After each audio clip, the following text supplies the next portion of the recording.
Yeah.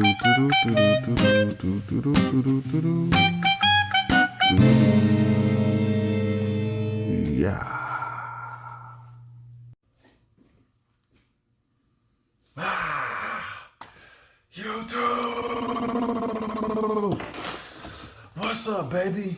We back in this thing again for another review. This is Q's Insight. I am Callie, and today we're gonna be talking about a movie called The Blackening. Alright, so this movie came out not too long ago, 2022. But I don't know if this is one of those movies where like they release them in the festivals and you know what I'm saying, they kind of see how they do, and then eventually they release them like almost like a year later and down the line into the regular movie theaters, and then eventually, you know, everybody starts to get the experience like what everybody already experienced a year ago. So I don't know if it's one of those type of situations because like I said, this movie says 2022, but you're just now being able to buy it on VOD. So that, you know. Anyways, so if you've been to this channel before, you already know how we do it. We started off with the premise, 3 favorite scenes, the grade, and then we the next one, right?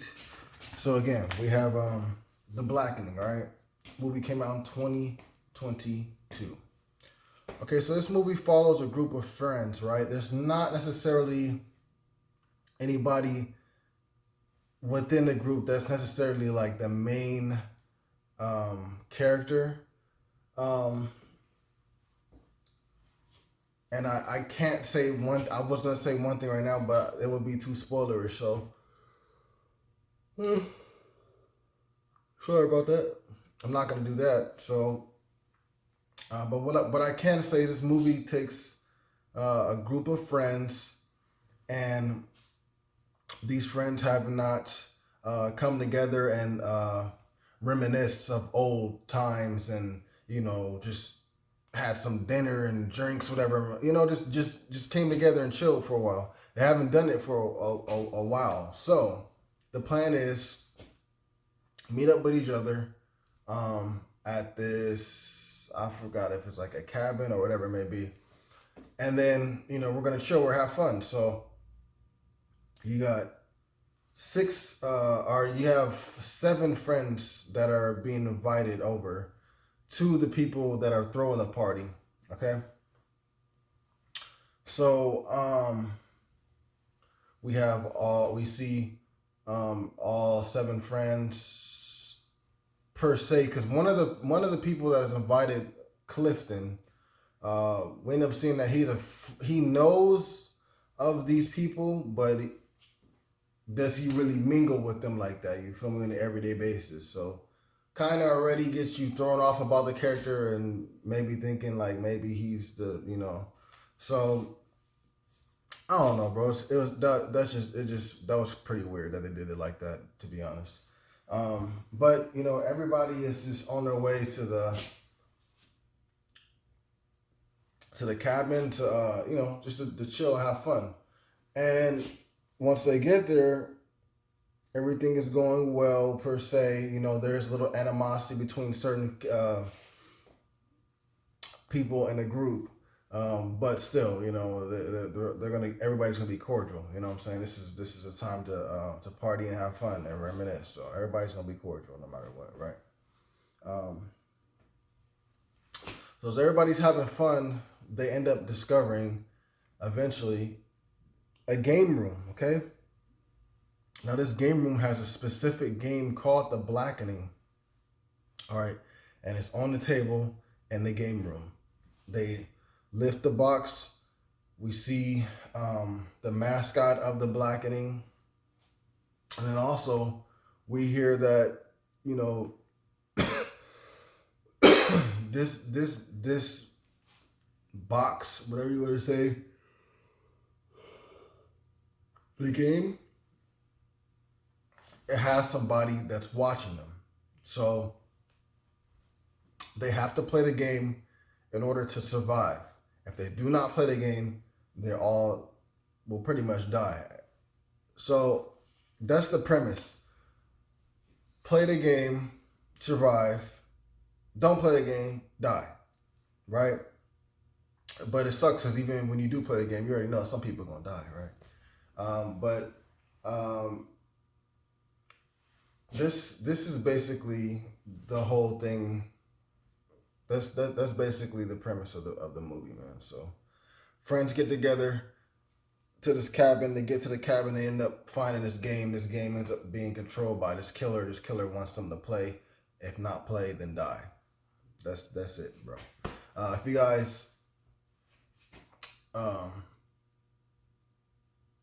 have seen this movie, you know what I'm talking about. If you haven't seen it, then of course you don't. But at least that was pretty much a good enough premise to where you can get a taste of what the movie's gonna be about and see if you want to see it. So, yeah, that's basically the premise of this movie, man. I'm gonna jump into 3 of my favorite scenes. So 3 of my favorite scenes, and this will be spoilerish. So if you haven't seen the movie and you don't want any spoils coming your way, leave, come back later. If you don't care about any spoils coming your way because you've already seen the movie or you just don't care about the movie being spoiled because you'll just watch the movie regardless, then go ahead and join the rest of the content, all right?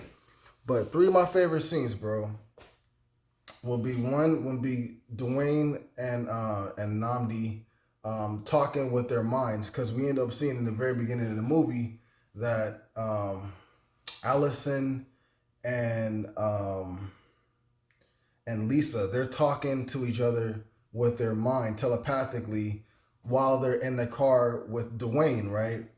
And they're trying to keep this certain situation out of this certain aspect of the conversation away from Dwayne. So that's why they're talking with their mind telepathically.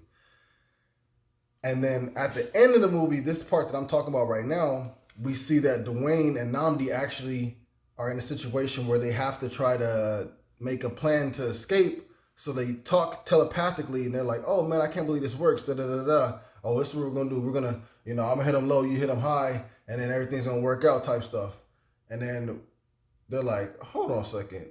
And they're like, Clifton, did you hear that? And then Clifton's like, yeah, I heard that. And then, Cause and like I said, we're at the spoiler part, so you know what I'm saying, whatever. But Clifton he's not the killer, but he's a person that hired the killers to kill his friends, all right, or his friends per se. So they're like trying to come up with this plan to go against Clifton, because Clifton has the upper head, and they're like, hold up, bro, Clifton is black, and like Clifton is right here, bro. He probably can hear us. And they're like, yo, can you hear us? That was hilarious, bro. Like if they would have went like they should have did it like this. Like Clifton did know, but they didn't say that like when he's like, Clifton, can you hear us? And he's like, you still do this shit.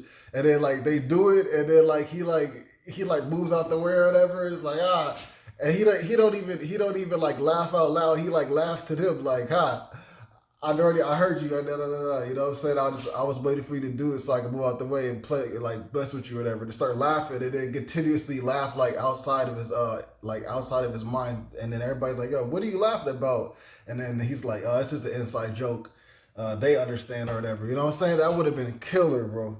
But anyways, that'd be my favorite scene. One of my first favorite scenes. My second favorite scene would be Lisa killing one of the killers, bro. One of the mass killers, bro. Lisa.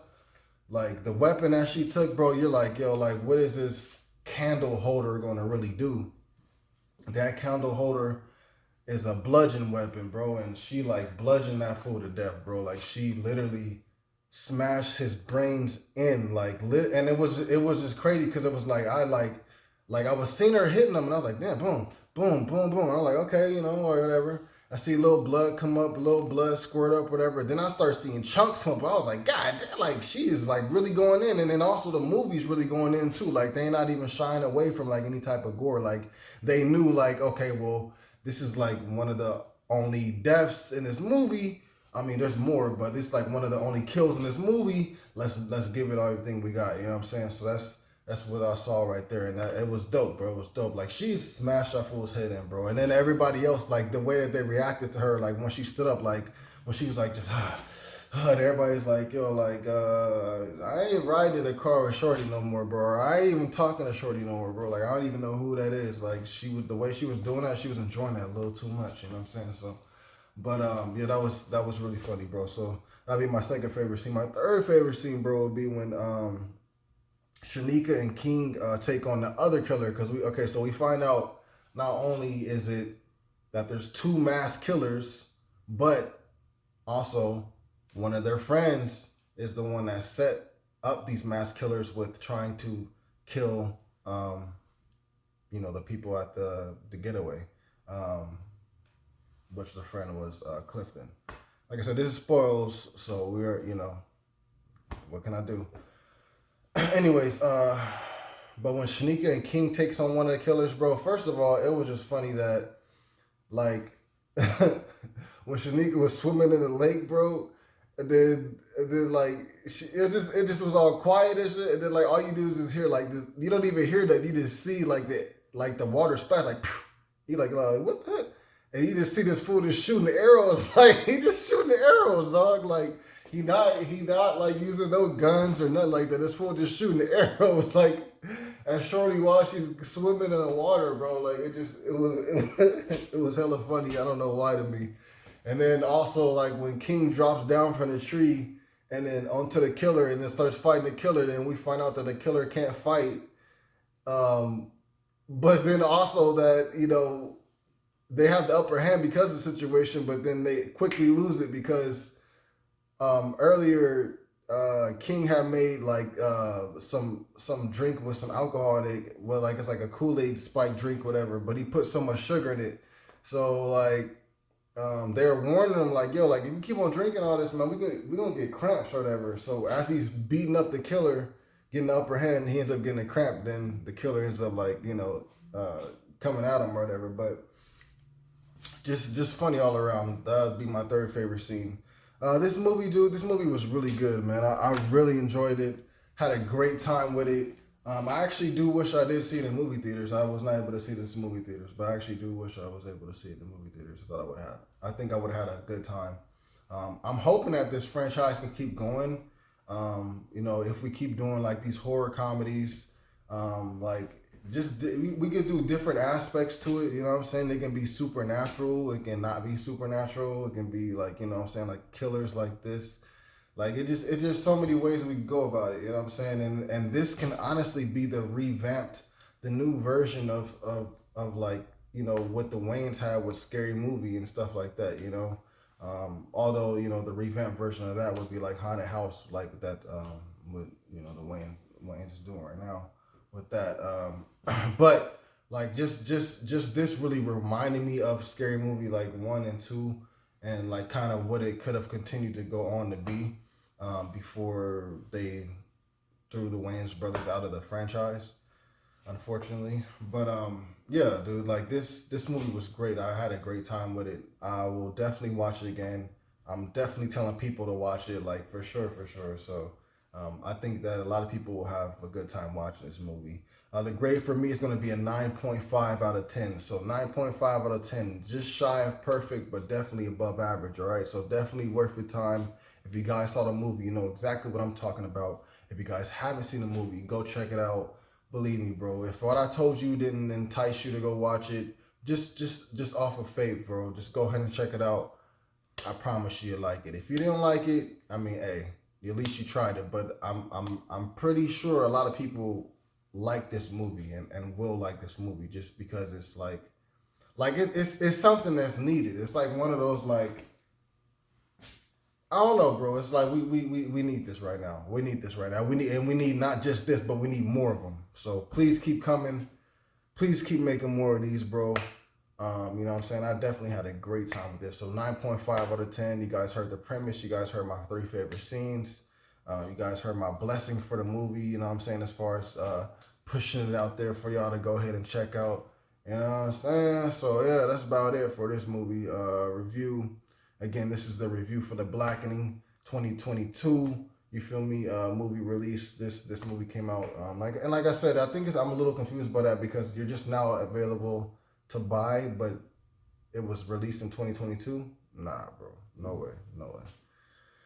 Not the way that movies are released on VOD nowadays. Definitely not the way. There's no way that's possible. No way. But yeah, enough of the nonsense, bro. Please remember to like, subscribe, and share. As always, this is Q's Insight. I am Cali. Until next time.